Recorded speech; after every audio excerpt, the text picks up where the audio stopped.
नमस्कार साथियों, मैं अजीत स्वागत करता हूं आपके अपने प्यारे परिवार रोजगार विद अंकित पर। कैसे हैं आप सब लोग? आशा करता हूं अच्छे होंगे, स्वस्थ होंगे, लाजवाब होंगे। सभी लोग जल्दी से लाइव आ जाइए, जुड़ जाइए मेरे साथ। हम लोग बात करेंगे महत्वपूर्ण सेशन की और आज हम लोग चर्चा करेंगे महत्वपूर्ण प्रश्नों पर। उत्तर प्रदेश पुलिस कांस्टेबल के जीएस प्रैक्टिस सेट पर मैं डेली चर्चा करता हूं। 30 क्वेश्चंस मैं यहां पर कराता हूं। तो आप लोग ज़्यादा से ज़्यादा संख्या में लाइव रहेंगे, सेशन को शेयर करेंगे। Good evening, very good evening, नमस्कार। शादी में तो जाना था लेकिन बच्चों आपकी क्लास थी, तो अब आपकी क्लास कैसे छोड़ें? तो आपकी क्लास को तो मिस नहीं कर सकते, है ना। हम नहीं चाहते कि आपकी क्लास मिस हो। आप एक दिन भी अपने रिवीजन से दूर हों, ये सुनहरा मौका आपके हाथ से ना निकले। तो हम आपके लिए हमेशा तत्पर तैयार हैं। बस आप लोग भी पूरी शिद्दत के साथ, पूरी ईमानदारी के साथ लगे रहें, मेहनत करते रहें। चलिए, तो हम लोग यहाँ पर सारी चीज़ों से बात करेंगे। प्रैक्टिस सेट 9 है और इसका पहला हम लोग बात करते हैं वर्दी वाले प्रश्नों की। और आप लोग कहेंगे कि सर 44वां शतरंज ओलंपियाड 2022 कहाँ पर हुआ था? जल्दी से बता दीजिए कि सर कहाँ पर हुआ था। कौन कौन बच्चा बता देगा? यहाँ पर इसके बारे में हम लोग चर्चा करेंगे। तो आप कहेंगे सर कहाँ पर हुआ था? तो चेन्नई में। कौन कौन बच्चा बता रहा था? चेन्नई में। कहाँ पर हुआ है? चेन्नई में। अच्छा, यहाँ पर इसका शुभंकर क्या था? शुभंकर पूछा जाएगा तो आप कह देंगे सर थम्बी या थम्बी था। आप कहेंगे सर थम। समझ रहे हैं आप लोग मेरी बात? अब बात आती है कि सर 22वां राष्ट्रमंडल 2022 कहाँ पर हुआ था? बर्मिंघम में। कहाँ पर हुआ था? बर्मिंघम में। तो आप कहेंगे सर कहाँ पर? बर्मिंघम। ठीक है। अब इसका शुभंकर क्या था? तो आप कहेंगे सर पेरी। पेरी को हम बुल कहते हैं। क्या था? पेरी। पेरी को हम क्या कहते हैं? बुल कहते हैं। क्या कहते हैं? बुल। चलिए आगे हम बात करते हैं। सर 36वां राष्ट्रीय खेल 2022 कहाँ पर होता है? 36वां। तो आप कहेंगे सर गुजरात में हुआ था। कहाँ पर? गुजरात में हुआ था। तो आप कहेंगे सर कहाँ पर हुआ था? गुजरात में। अब बेटा बात आती है कि सर कौन था शुभंकर? तो आप कहेंगे सर एशियाई शेरनी, जिसे हम क्या बोल सकते हैं? एशियाई शेर कह सकते हैं, एशियाई शेर कहेंगे। सावज या शेर, सावज कह सकते हैं या एशियाई शेरनी कह सकते हैं। क्या कह सकते हैं? बहुत बढ़िया। चलिए, बहुत बढ़िया, शानदार, लाजवाब। अब बात आती है सर, ये हमने पढ़ लिया। 37वां राष्ट्रीय खेल 2023 कहाँ पर होता है? तो आप कहेंगे गोवा में। कहाँ पर हुआ है? गोवा में। कहाँ पर? गोवा में। अब इसका शुभंकर क्या था? तो आप कहेंगे सर क्या था? तो मोगा। क्या था? मोगा। ठीक है, मोगा। अब चर्चा ये है कि सर ये बता दीजिए कि सर इसे हम क्या बोलते हैं? बाइसन बोलते हैं। क्या बोलते हैं? बाइसन। ठीक है जी, बाइसन इसको कहा जाता है। फीफा पुरुष विश्व कप 2022 का 22वां संस्करण कहां पर हुआ था? कतर में। कहां पर हुआ था जी? कतर में हुआ है। इसका शुभंकर क्या था? इसका शुभंकर आप लोग कहेंगे सर, आप बता देंगे सर लाइव। क्या था बेटा? लाइव। लाइव का मतलब होता है विशेष दक्ष वाला खिलाड़ी। फीफा अंडर 17 महिला विश्व कप का 7वां संस्करण कहां पर हुआ है? भारत में। कहां पर हुआ? भारत में। अब बात करते हैं इसका शुभंकर क्या था? तो आप कहेंगे सर ईभा। क्या था? ईभा। और ईभा क्या होता है? ईभा। ईभा मतलब एशियाई शेरनी। क्या होता है जी? एशियाई शेरनी। एशियाई शेरनी। ठीक है जी, एशियाई शेर अलग है, एशियाई शेरनी अलग है। फीफा महिला विश्व कप 2023 का 9वां संस्करण कहां पर हुआ है? 9वां संस्करण आप कहेंगे ऑस्ट्रेलिया और न्यूजीलैंड में। कहां पर? ऑस्ट्रेलिया और न्यूजीलैंड। ठीक है जी, ऑस्ट्रेलिया और न्यूजीलैंड। ठीक है जी, कहां पर? न्यूजीलैंड। तो आप कहेंगे ऑस्ट्रेलिया और न्यूजीलैंड में हुआ था।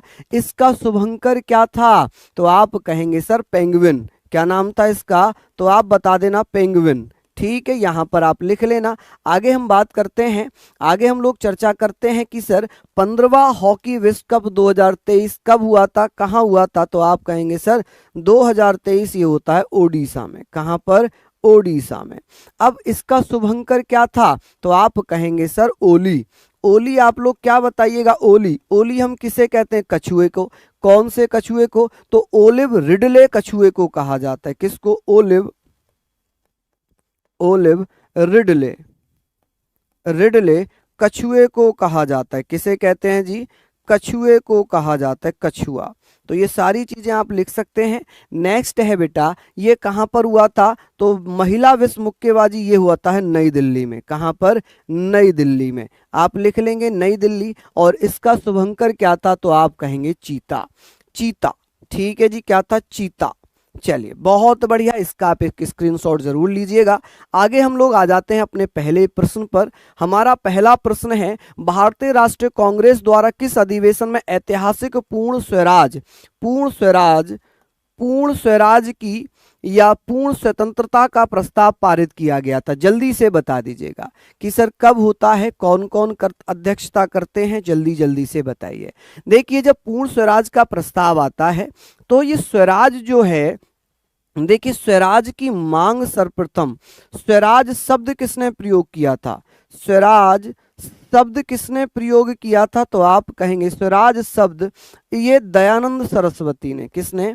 दयानंद सरस्वती ने। दयानंद सरस्वती ने ये शब्द दिया था।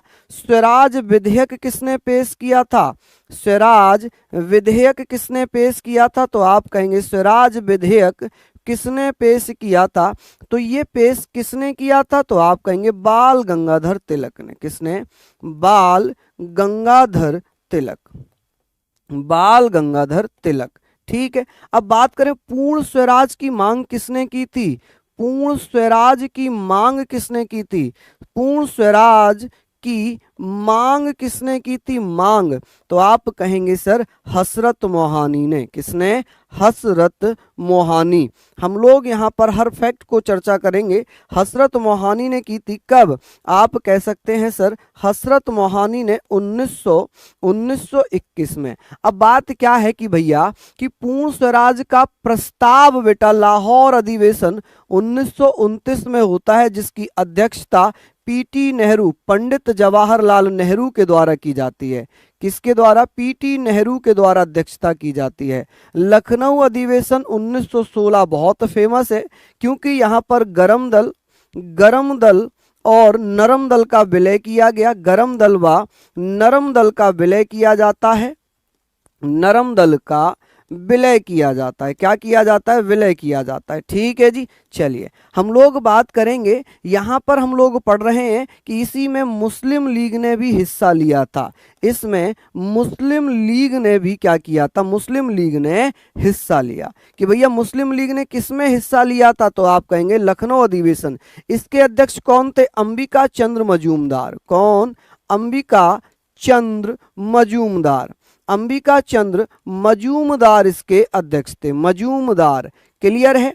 अब बात करते हैं कराची अधिवेशन की। कराची अधिवेशन 1931 में होता है। वल्लभ भाई पटेल इसके अध्यक्ष थे। कौन? वल्लभ भाई पटेल इसके अध्यक्ष थे। अब इसमें क्या हुआ? वल्लभ भाई पटेल इसके कौन थे? अध्यक्ष थे। अब क्या हुआ कि सर कराची अधिवेशन में पीटी नेहरू ने, पंडित जवाहरलाल नेहरू ने क्या किया था?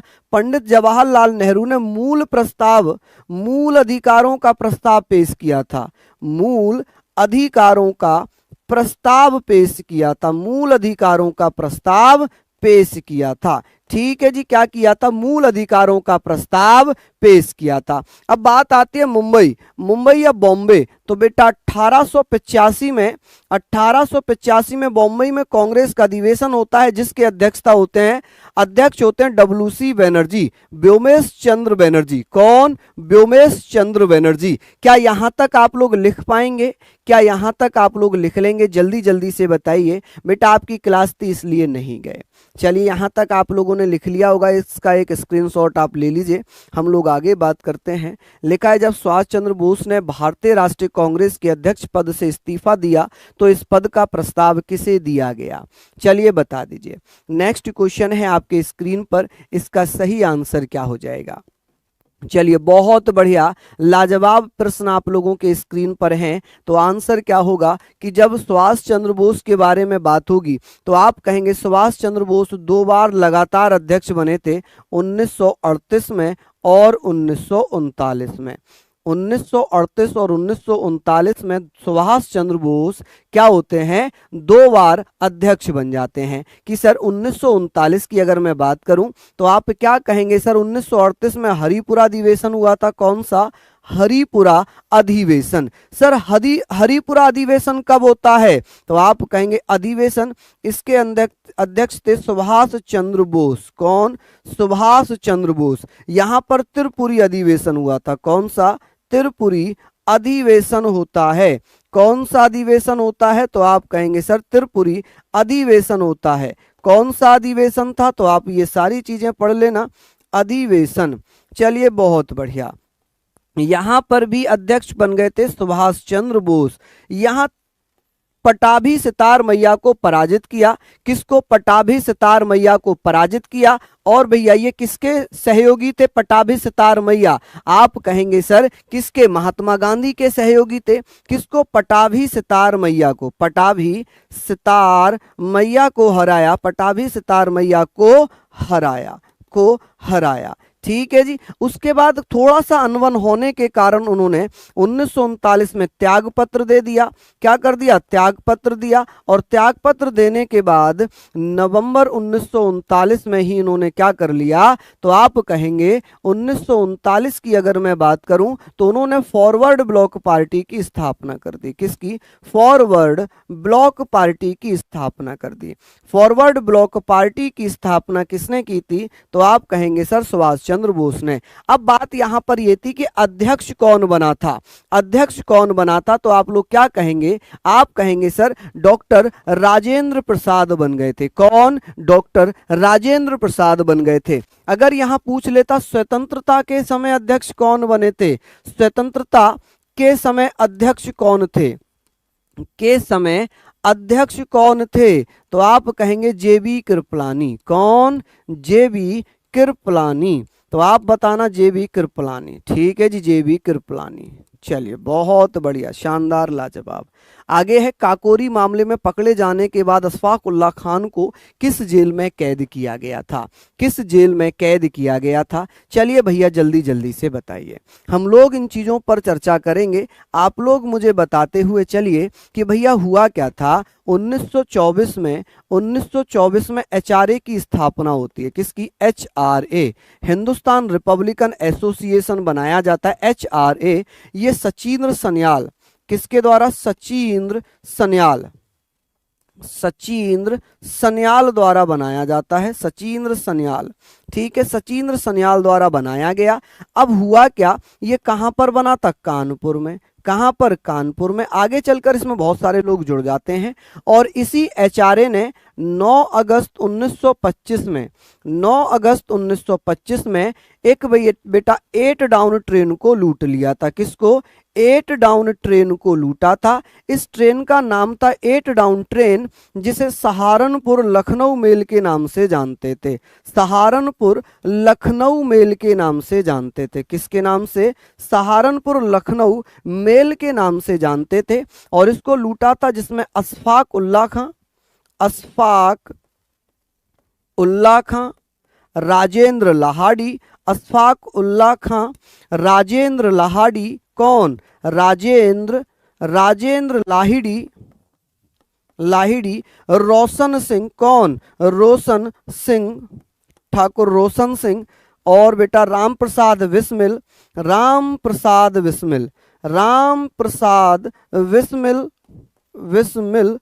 और बेटा चंद्रशेखर आजाद।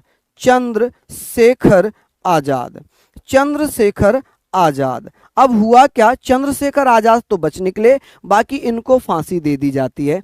ठीक है, दिसंबर 1927 में फांसी हो गई। कब फांसी हुई थी इनको, तो आप कहेंगे सर दिसंबर 1927 में इन्हें फांसी होती है फैजाबाद की जेल में। कहां पर फांसी हो जाती है, फैजाबाद की जेल में इनको फांसी हो जाती है। 4 लोगों को फांसी हुई, अशफाक उल्लाह खां को, राजेंद्र लाहाड़ी को, रोशन सिंह को और राम प्रसाद बिस्मिल को। ठीक है, राम प्रसाद बिस्मिल ने गाना गाया था कि सरफरोशी की तमन्ना अब हमारे दिल में है, देखना है जोर कितना बाजुए कातिल में है। बिस्मिल आजिमाबादी ने लिखा था, गाया किसने था, राम प्रसाद बिस्मिल ने। किसने, राम प्रसाद बिस्मिल ने। चलिए फांसी हो गई बेटा इनको। क्या हो गई बेटा, फांसी हो जाती है। अच्छा, बात यहां पर आती है, राम प्रसाद बिस्मिल को कहां पर फांसी होती है? राम प्रसाद बिस्मिल को कहां पर फांसी होती है?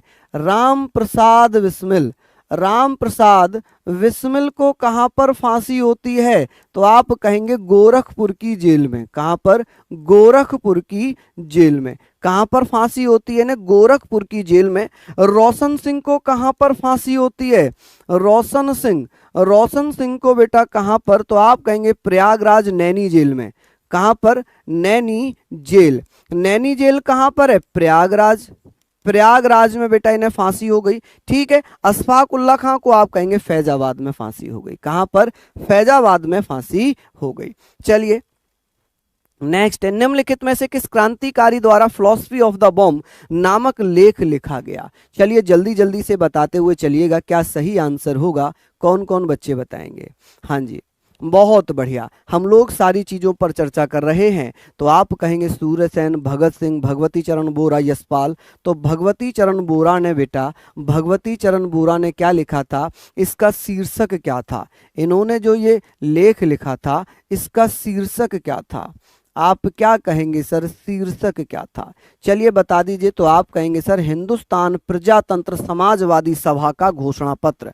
आप क्या कहेंगे? हिंदुस्तान, क्या शीर्षक था? हिंदुस्तान प्रजातंत्र, हिंदुस्तान प्रजातंत्र, प्रजातंत्र, हिंदुस्तान प्रजातंत्र समाजवादी, समाजवादी, समाजवादी सभा का घोषणा पत्र, सभा का घोषणा पत्र, समाजवादी सभा का घोषणा पत्र, का घोषणा पत्र।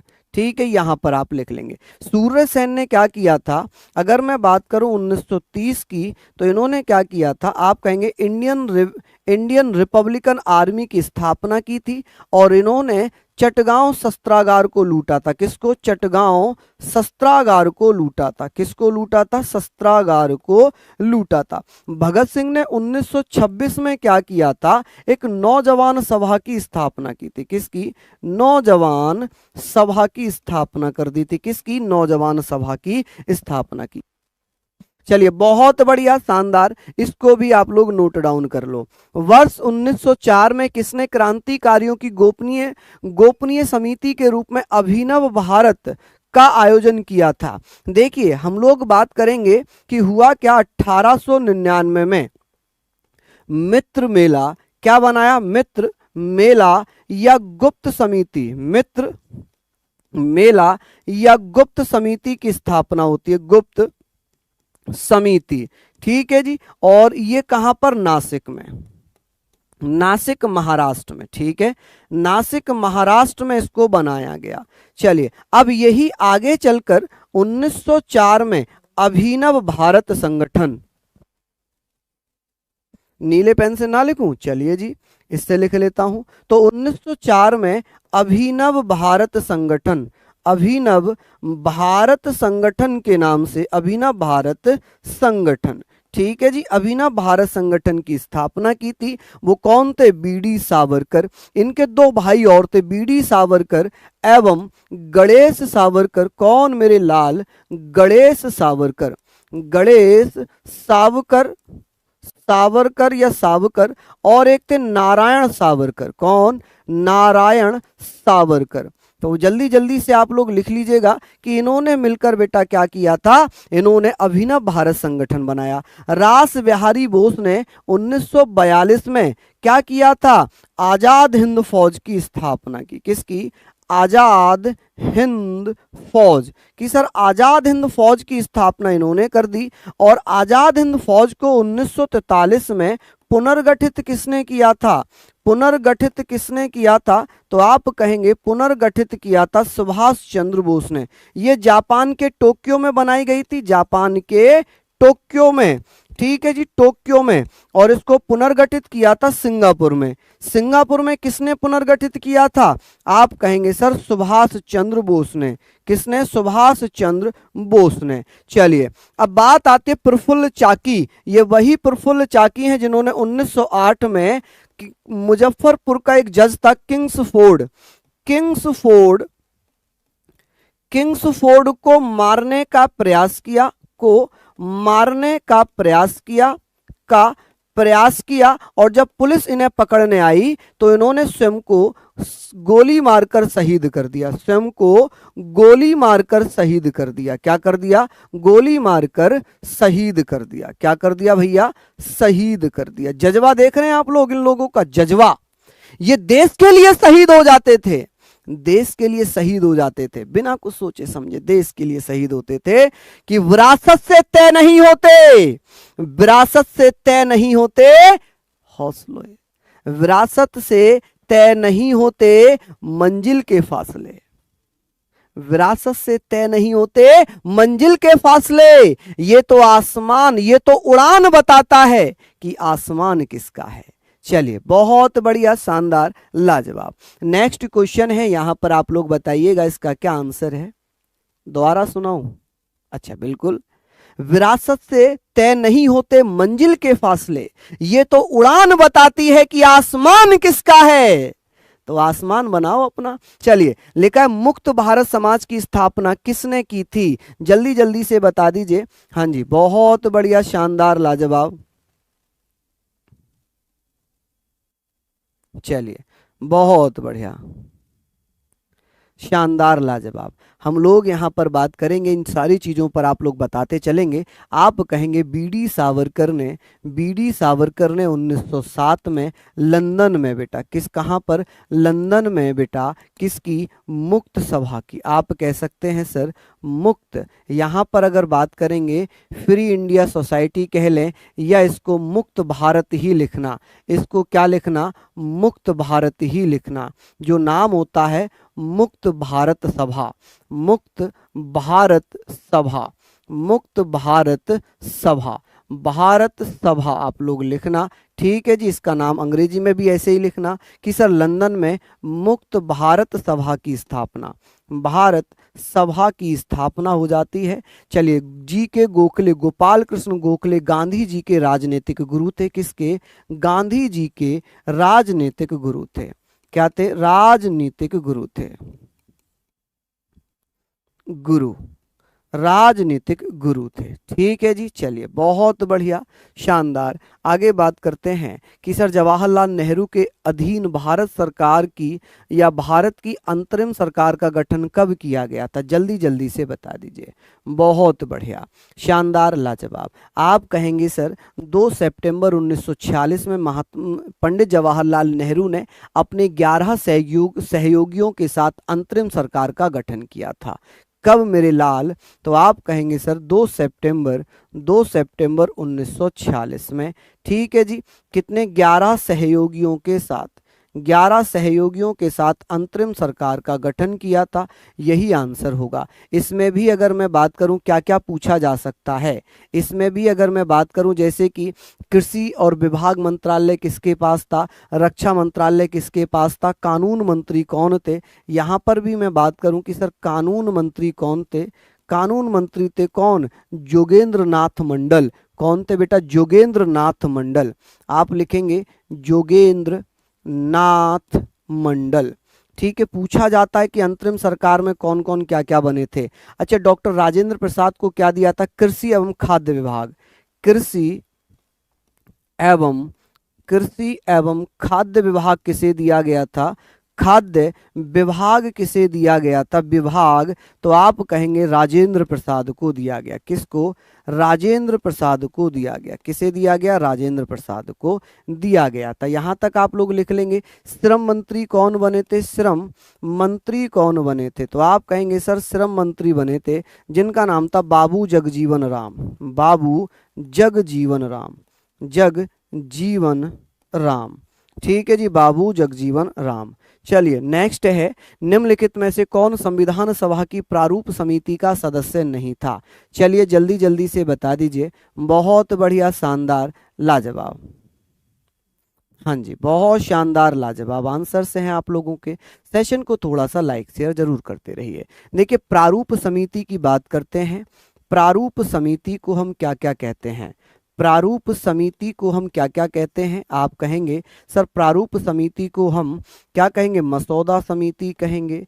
क्या कहेंगे, मसौदा समिति कहेंगे, मसौदा समिति कहेंगे, इसे ड्राफ्टिंग कमेटी कहेंगे, क्या कहेंगे, ड्राफ्टिंग कमेटी कहेंगे, क्या कहेंगे, ड्राफ्टिंग कमेटी कहेंगे।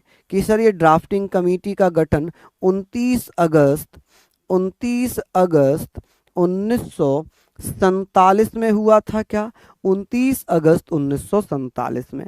इसके अध्यक्ष कौन थे, आप कहेंगे अध्यक्ष थे B R Ambedkar, B R Ambedkar इसके अध्यक्ष थे। कौन थे, बी आर अम्बेडकर। समझ रहे हैं आप लोग मेरी बात, बी आर अम्बेडकर।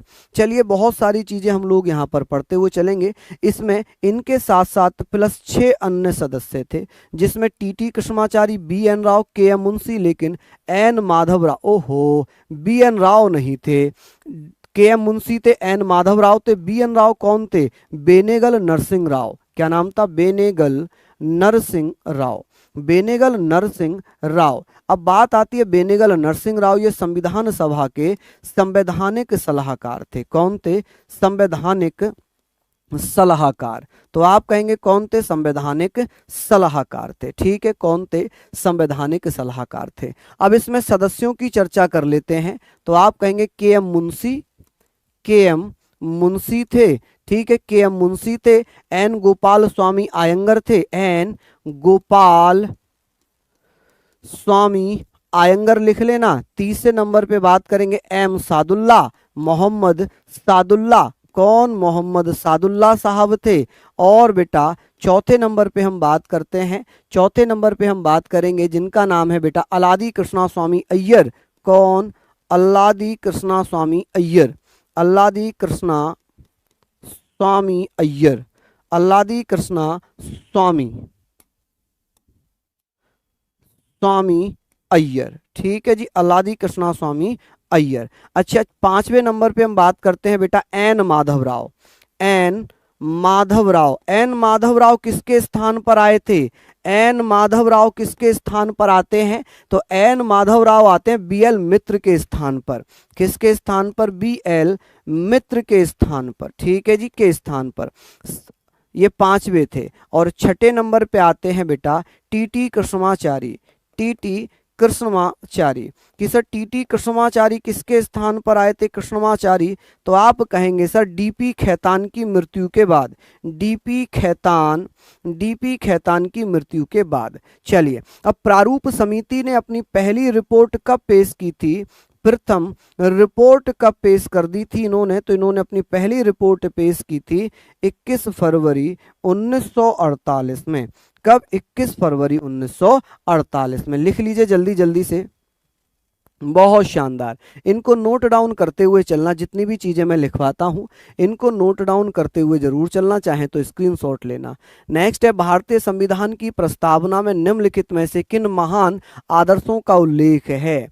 देखिए भारतीय संविधान की प्रस्तावना, जब भी हमारे सामने आता है प्रस्तावना, एक बच्चा कह रहा है डीप मत जाया करो, खिचड़ी हो जाती है, तो बेटा आप मत पढ़ो फिर, क्योंकि आपको केवल टिक मार करना है, ऑप्शन आंसर ना, मेरा ये काम नहीं है। मैं बेटा पूरा ही डीप कराऊंगा, पूरा डीप कराता हुआ चलूंगा, क्योंकि एक बच्चे के चक्कर में मैं इन बच्चों का नुकसान नहीं कर सकता, जिनके लिए मैं आज अपने सबसे प्रिय मित्र की शादी में नहीं जा पाया। हमारा भी मन होता है यार, हमारे साथ के गुरुजी हैं, हमारे आदर्श हैं, और हम नहीं जा पा रहे हैं क्योंकि आपकी क्लास है, और आप यहाँ पे आके कमेंट कर जाते हैं सर डीप मत जाया करो, खिचड़ी पक जाती है। पूछो फिर पूरी मेहनत व्यर्थ, पूरा जितना भी मेहनत आपके लिए की थी वो सब खत्म, जो सेक्रीफाइस आपके लिए किया वो खत्म। समझ रहे हैं आप मेरी बात यहां पर।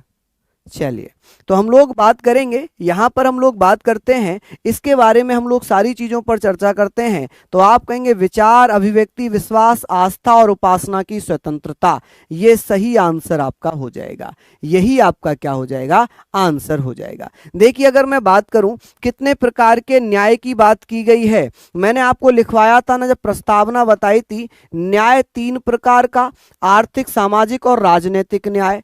ठीक है, स्वतंत्रता कितने प्रकार की मैंने बताई थी, स्वतंत्रता मैंने बताई 5 प्रकार की। कितने प्रकार की बताई मैंने, 5 प्रकार की स्वतंत्रता बताई। कौन कौन सी स्वतंत्रता थी, तो आप कहेंगे सर विचार, अभिव्यक्ति, विश्वास, धर्म उपासना की स्वतंत्रता। समानता कितने प्रकार की मैंने बताई थी, समानता प्रतिष्ठा की और गरिमा की, दो प्रकार की। भाईचारा मैंने कितने प्रकार का बताया था, तो आप कहेंगे सर भाईचारा मैंने कितने प्रकार का बताया था, तो आप कहेंगे एक प्रकार का, वो भी बंधुत्व, केवल बंधुत्व। चलिए नेक्स्ट है, भारतीय संविधान का कौन सा अनुच्छेद नए राज्य के गठन और मौजूद राज्य के क्षेत्र सीमाओं या नामों में परिवर्तन से संबंधित है। चलिए बता दीजिए क्या इसका सही आंसर होगा। हम बात करते हैं कि भैया अनुच्छेद 3 में लिखा हुआ है, अनुच्छेद 1 में क्या लिखा है, अनुच्छेद 1 में क्या लिखा है कि नए राज्य बनेंगे, क्या नहीं, क्या लिखा है कि भारत राज्यों का संघ होगा जिसमें कुल 28 राज्य व 8 केंद्र शासित प्रदेश हैं। 28 राज्य और 8 केंद्र शासित प्रदेश हैं। ठीक है जी। अब बात आती है अनुच्छेद 2 में क्या लिखा है कि बाहरी क्षेत्र को मिलाकर नए राज्य की स्थापना या संघ में नए राज्यों का प्रवेश। अनुच्छेद 3 में लिखा है कि भारतीय राज्यों से ही, भारतीय संघ से ही नए राज्य की स्थापना, राज्य के नाम में परिवर्तन, राज्य की सीमा में कमी या वृद्धि। ठीक है। अनुच्छेद 5 में क्या लिखा है, 5 में लिखा हुआ है कि संविधान के प्रारंभ से भारतीय नागरिकता। इसमें क्या लिखा है, तो आप कहेंगे सर संविधान के प्रारंभ से, किससे, संविधान के प्रारंभ से भारतीय नागरिकता, भारतीय नागरिकता। ठीक है जी, नागरिकता, समझ गए आप लोग, नागरिकता। अब इसमें क्या लिखा हुआ है कि पाकिस्तान से भारत आने वाले लोगों की नागरिकता, पाकिस्तान से भारत आने वाले लोगों की नागरिकता, आने वाले लोगों की नागरिकता। ठीक है जी। चलिए इसमें क्या लिखा है कि अनुच्छेद 2 और 3 में जो कानून बनाए जाएंगे वो संविधान संशोधन नहीं माने जाएंगे। ठीक है जी। चलिए बहुत बढ़िया, शानदार, लाजवाब। नेक्स्ट है, भारत में नागरिकता अधिनियम किस वर्ष पारित हुआ? जिसने गलत किया घूंसा मारूंगा खींच के, घूंसा, डिजिटल घूंसा मारूंगा खींच के, जिसने भी गलत किया। क्योंकि आप लोग समझ रहे हैं क्यों बेटा, ये सारे फैक्ट मैंने क्लास में कराए हैं, थ्योरी में मैंने कराए हैं जब आपकी पेड क्लास चलती है, एप्लीकेशन पर जब क्लास चलती है। अब बात आती है नागरिकता की, तो आप कहेंगे सर नागरिकता के बारे में मैं बात करता हूं, ब्रिटेन से ली गई है। कहां से ली गई है? ब्रिटेन से ली गई है। भारत में एकल नागरिकता का प्रावधान है, एकल नागरिकता भारत में चलती है। और बेटा संविधान के भाग 2 में अनुच्छेद की अगर चर्चा कर लें तो आप कहेंगे सर अनुच्छेद कहां से कहां तक? 5 से लेकर 11 तक। और संशोधन की बात करेंगे 1955 में बेटा संशोधन हुआ। अनुच्छेद 5 से 11 भाग 2 ब्रिटेन के संविधान से एकल नागरिकता कि सर नागरिकता संशोधन अधिनियम 1955 में कितनी बार संशोधन हो चुका है? तो 6 बार संशोधन हो चुका है। ठीक है जी। चलिए आगे बात करते हैं, निम्नलिखित में से कौन सा भारतीय संविधान में उल्लेखित मौलिक अधिकार नहीं है? समानता का अधिकार, ये अनुच्छेद 14 से लेकर 18 तक दिया हुआ है। धार्मिक स्वतंत्रता का अधिकार अनुच्छेद 25 से लेकर 28 तक दिया हुआ है। ठीक है। मतदान का अधिकार बेटा ये क्या है? वैधानिक अधिकार है या राजनीतिक अधिकार है? वैधानिक या लीगल राइट हो जाएगा, वैधानिक या राजनीतिक अधिकार हो जाएगा। स्वतंत्रता का अधिकार 19 से लेकर 22 तक है। क्या ये कराए नहीं है मैंने? क्या ये कराए नहीं है? आपको कराए हैं, बहुत अच्छे से कराए हैं। नेक्स्ट है, कौन सा पठार भारत की खनिज दिल के देश के रूप में जाना जाता है?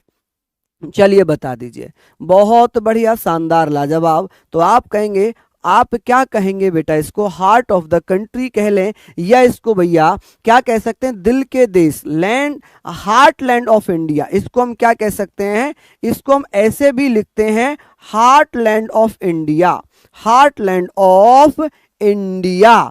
ठीक है जी। ये चीजें आप लोग लिखते चलिएगा कि सर छोटा नागपुर का पठार को हार्ट लैंड ऑफ इंडिया कहा जाता है, दिल के देश के रूप में जाना जाता है।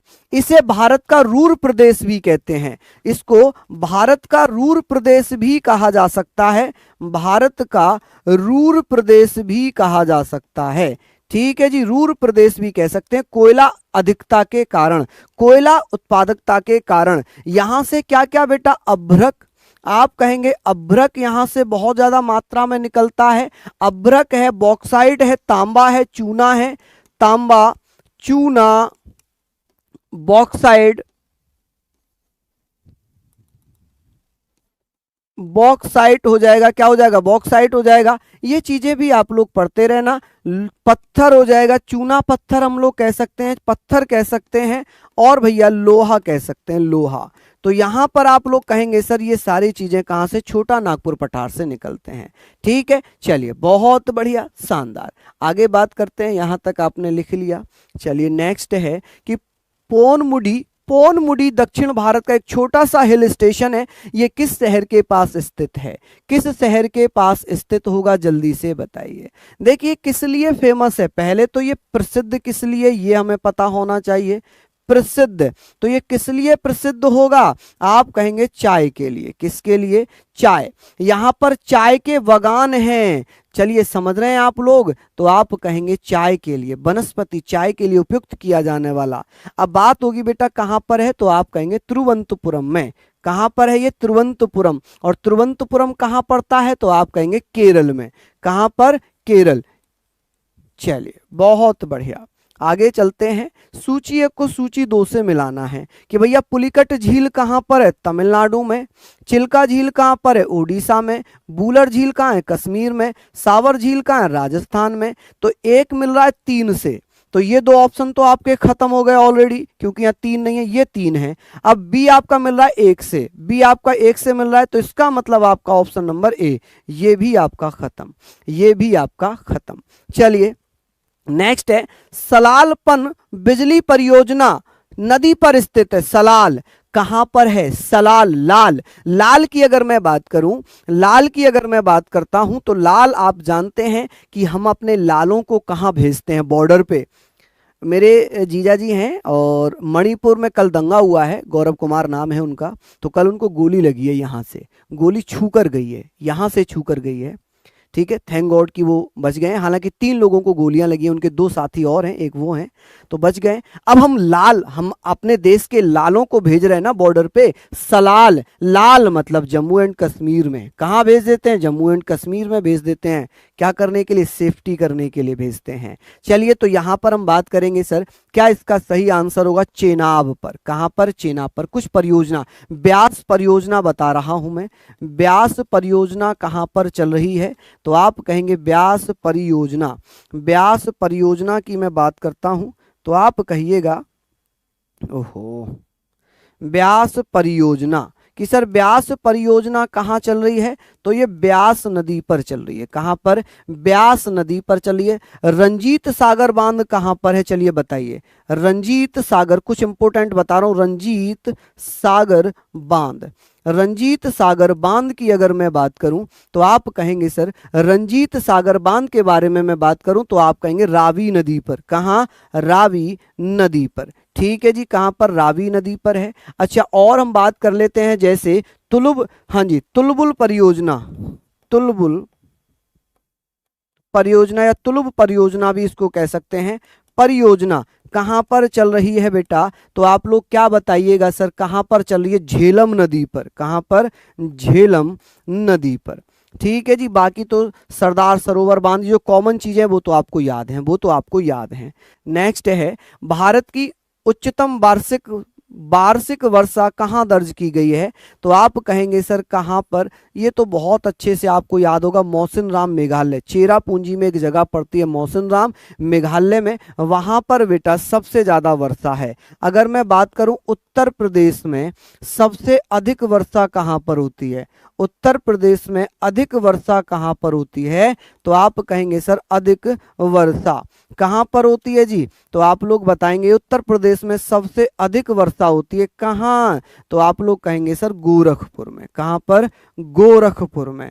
और बात कर लें कि सर यूपी में कम वर्षा कहां पर होती है, कम वर्षा कहां पर होती है, तो आप कहेंगे मथुरा में। कहां पर, मथुरा में। ठीक है जी, चलिए आगे चलते हैं। आयात निर्यात एग्जिम बैंक स्थापित किया गया था, कहां पर स्थापित किया गया था, बहुत बढ़िया। एक एक्ट आया था 1981 में। आयात निर्यात बैंक को हम क्या बोलते हैं, आयात निर्यात बैंक की अगर मैं बात करूं, आयात निर्यात बैंक की मैं बात करता हूं, आयात निर्यात बैंक की अगर मैं बात करता हूं तो आप कहेंगे कि सर आयात निर्यात बैंक की अगर मैं बात कर रहा हूं 1911, 1981 में अधिनियम आया था। क्या आया था? अधिनियम आया था जी। कौन सा? 1981 में अधिनियम आया, जिसके द्वारा 1982 में इसको बना दिया गया। क्या कर दिया गया? बना दिया गया। यहां तक आप लोग लिखेंगे कि सर इसका हेड क्वार्टर कहां पर है? मुंबई में। कहां पर? मुंबई में इसका हेड क्वार्टर है। कहां पर है जी? मुंबई में इसका हेड क्वार्टर है। ये सारी चीजें आप लोग यहां पर लिख लेना। चलिए, बहुत बढ़िया। नेक्स्ट अगर बात करें कि सर इसका अध्यक्ष किसे बनाया गया है, तो इसका अध्यक्ष या एमडी, एमडी मैनेजिंग डायरेक्टर किसको बनाया गया है? तो आप कहेंगे सर सुश्री, आप कह सकते हैं सर सुश्री, सुश्री हर्षा बगारी, सुश्री हर्षा बगारी। ठीक है जी। आगे लिखा है निम्नलिखित में से कौन विनिवेश आयोग से संबंधित हैं? विनिवेश आयोग की स्थापना कब हुई थी? विनिवेश आयोग की स्थापना मेरे बच्चे 1996 में कर दी गई। कब कर दी गई? 1996 में विनिवेश आयोग की स्थापना कर दी गई, जिसके प्रथम स्थापना हो गई। क्या हो गई जी? स्थापना हो गई। और इसके अध्यक्ष कौन थे? इसके अध्यक्ष कौन बने थे? तो आप कहेंगे भैया इसके अध्यक्ष बने थे जीवी रामकृष्ण। कौन? जीवी रामकृष्णा। तो सही आंसर ये होगा। चलिए, बहुत बढ़िया। सर ये क्लास कितने बजे होती है? बेटा ये क्लास डेली शाम को 7 बजे चलती है। कितने बजे? डेली शाम को 7 बजे ये क्लास चलती है। ठीक है। नेक्स्ट है, लिखा इनमें से कौन सा बैंक और उनकी टैगलाइन के बीच एक असंगत मिलान है? चलिए जल्दी जल्दी से बता दीजिए। तो यहां पर आप कहेंगे Bharatiya national bank, a banker to agree, a banker to agree Indian, बिल्कुल ठीक है। पंजाब नेशनल बैंक, वर्ती का नाम जिंदगी ना। पंजाब नेशनल बैंक का टैगलाइन क्या है? बताइए जल्दी से। तो इसका है the name you can bank upon. Punjab national bank का टैगलाइन क्या है? द नेम क्या हो जाएगा बेटा? तो आप बताना भैया क्या हो जाएगा? The name you can bank, name you can bank, you can bank upon. क्या हो जाएगा? You can bank upon, bank upon, bank upon. तो यही आपका आंसर होगा। इसका मतलब ये गलत हो जाएगा। तो यही आपका आंसर होगा। कोटक महिंद्रा बैंक का क्या? Let's make money simple. देना बैंक का क्या है? तो आप कहेंगे ट्रस्टेड फैमिली बैंक। ठीक है। चलिए, ये बहुत अच्छी चीजें हैं, इनको आप लोग लिखते चलना। आगे, नमक को वर्ष के साथ मिलाने से हिमांक घटता है, वृद्धि होती है, अप्रभावित रहता है, पहले घटता है फिर वृद्धि होती है। चलिए देखिए, अगर नमक को बर्फ के साथ मिलाने पर हिमांक क्या हो जाता है? घट जाता है। क्या हो जाता है? घट जाता है। क्यों हो जाता है? क्योंकि जो क्लोराइड होगा, क्लोराइड लवण बर्फ के साथ पिघलने में एजेंट के रूप में काम करता है। किसके रूप में? एजेंट के रूप में काम करता है। इसका मतलब इसका आंसर क्या होगा? ए आंसर हो जाएगा। क्या आंसर हो जाएगा? ए। तो आप कहेंगे सर बर्फ पानी में घुलनशील है, बर्फ पानी में घुलनशील है, इसका हिमांक 0 से नीचे आ जाता है। समझ रहे हैं यहां तक आप लोग? चलिए, बहुत बढ़िया। नेक्स्ट है कि सबसे कम तापमान जिस पर कोई पदार्थ आग पकड़ता है उसे क्या कहा जाता है? उसे गलनांक कहते हैं, उसको प्रज्वलन तापमान कहते हैं, उसे क्वथनांक तापमान कहते हैं, उसे हिमांक तापमान कहते हैं। तो आप कहेंगे जब कभी भी तापमान जिस पर पदार्थ आग पकड़ लेता है उसे प्रज्वलन तापमान कहते हैं। ठीक है जी, उसको क्या बोलेंगे? प्रज्वलन तापमान बोलेंगे। ठीक है, यहां तक आप लोग इसको भी लिख लेना। नेक्स्ट, ऐसे ही चाह रहे थे क्या मैं आपको ऐसे ही टिक मार करता रहूं? लेकिन ये तरीका गलत है, मैं आपको बता रहा हूं।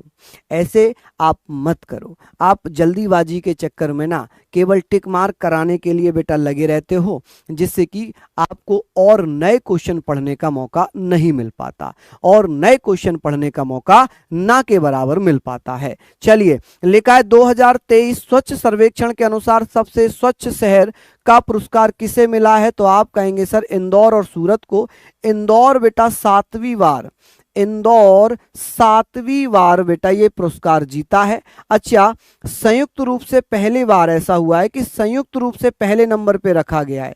संयुक्त रूप से पहले नंबर पे किसे रखा गया है? तो आप कहेंगे सर संयुक्त रूप से पहले नंबर पे प्रथम स्थान पर इंदौर और सूरत हैं। चलिए, अब यहां तक हम लोगों ने पढ़ लिया, ये सारी चीजें हमने पढ़ ली। अगर मैं बात करूं मेरे लाल ये सारी चीजों की, तो आप लोग क्या कहेंगे?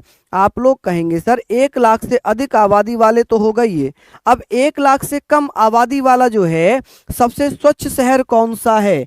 1 लाख से कम आबादी वाला, कम आबादी वाला, आबादी वाला शहर कौन सा हो जाएगा बेटा? तो आप कहेंगे सर सासवाड़। कौन सा? सासवाड़। ठीक है जी, कौन सा हो जाएगा? सासवाड़ हो जाएगा, महाराष्ट्र पुणे में पड़ता है। ठीक है जी। चलिए, सबसे स्वच्छ छावनी पूछी जाए तो आप कहेंगे सर सबसे स्वच्छ छावनी, सबसे स्वच्छ छावनी कौन सी होगी? स्वच्छ छावनी कौन सी होगी? तो आप क्या कहेंगे बेटा? छावनी बोर्ड की अगर मैं बात कर लूं, छावनी बोर्ड, तो आप कहेंगे महू। महू कौन सा वाला? मध्य प्रदेश वाला। महू छावनी है मध्य प्रदेश की। चलिए, नेक्स्ट क्वेश्चन है, देश का सबसे बड़ा खेल विज्ञान केंद्र उद्घाटन कहाँ हुआ है? तो आप बताएंगे चंडीगढ़, लखनऊ, भुवनेश्वर, पटियाला। चलिए जल्दी जल्दी से बता दीजिए कि सर इसका सही आंसर क्या है। तो सबसे बड़ा खेल विज्ञान का उद्घाटन भुवनेश्वर, ओडिशा में है। कहाँ पर है? ओडिशा में। अच्छा, ये क्यों फेमस है ओडिशा? तो आप कहेंगे यहाँ पर कोणार्क मंदिर है। ओडिशा के कोणार्क में कोणार्क मंदिर है। कौन सा? कोणार्क। कौन सा? कोणार्क मंदिर है, मंदिर। ठीक है जी। कोणार्क मंदिर किसको समर्पित है? तो आप कहेंगे सर भगवान सूर्य को है। किस राज्य की पुलिस ने अपराधियों को पकड़ने के लिए त्रिनेत्र नामक एक ऐप लॉन्च किया? आज मैंने ऐप लिए, बहुत सारे ऐप आज लिए हैं ताकि आप लोगों को मैं वो बहुत अच्छे से डिटेल में कराऊं किसने कौन सा ऐप लॉन्च किया है। बहुत ज्यादा पूछा जाता है वो प्रश्न, बहुत ज्यादा पूछा जाता है। चलिए, हम लोग बात करते हैं उत्तर प्रदेश ने लॉन्च किया है। किसने? उत्तर प्रदेश। और इसका सबसे ज्यादा यूज कर रही है बरेली जीआरपी। बरेली जीआरपी ने बेटा इसका सबसे ज्यादा यूज किया है। ठीक है, उत्तर प्रदेश सरकार ने इसको कब लॉन्च किया है? तो आप कहेंगे सर इसको कब लॉन्च कर दिया? 2023 में। कब मेरे भैया? 10 जुलाई 2023। तो आप कहेंगे सर 10 जुलाई 2023 में इसको लॉन्च किया गया है उत्तर प्रदेश सरकार के द्वारा, उत्तर प्रदेश सरकार द्वारा। चलिए, रामायण महोत्सव कहाँ प्रारंभ होगा?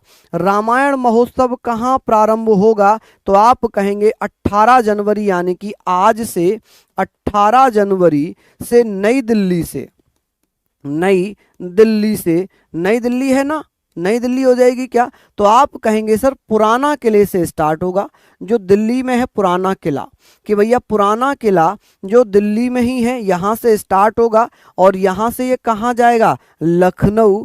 कहां? लखनऊ। और लखनऊ से अयोध्या, लखनऊ से कहां? अयोध्या। ठीक है जी, कहां पर? अयोध्या। चलिए, अब इसमें बेटा ये 24 तारीख तक चलेगा, ये 18 जनवरी से 24 जनवरी तक।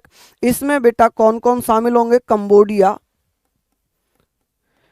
कंबोडिया के गेस्ट शामिल होंगे, मलेशिया के गेस्ट शामिल होंगे, मलेशिया,